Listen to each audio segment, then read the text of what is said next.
صحابہ رسول پاک صلی اللہ علیہ وسلم کو قبروں سے کیوں نکالا گیا؟ سنیے ایک ایمان افروز واقعہ۔ عراق کا بادشاہ ملک فیصل اول گہری نیند میں تھا۔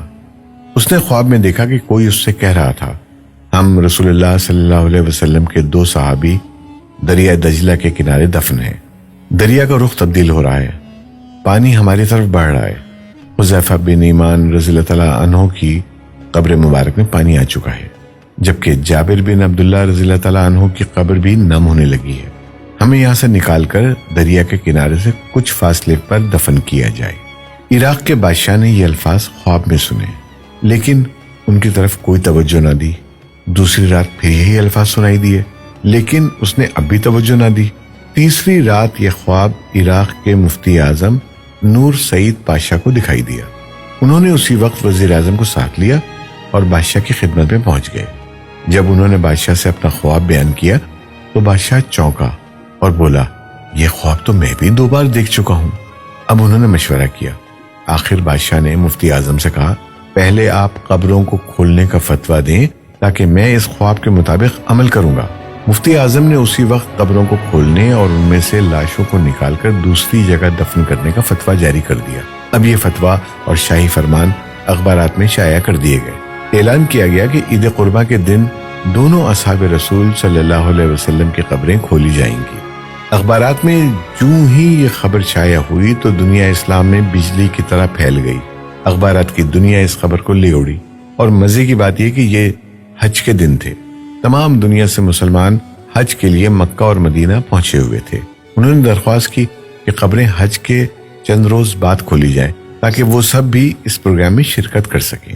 اسی طرح حجاز، مصر، شام، لبنان، فلسطین، ترکی، ایران، بلغاریہ، روس، ہندوستان وغیرہ ملکوں سے شاہ عراق کے نام سے بے شمار تار پہنچے کہ ہم بھی اس موقع پر شرکت کرنا چاہتے ہیں، مہربانی فرما کر مقررہ تاریخ چند روز آگے بڑھا دی جائے۔ چنانچہ دنیا بھر کے مسلمانوں کی خواہش پر دوسرا فرمان یہ جاری کیا گیا کہ اب یہ کام حج کے 10 دن بعد کیا جائے گا۔ آخر کار وہ دن بھی آ گیا جب قبروں کو کھولنا تھا۔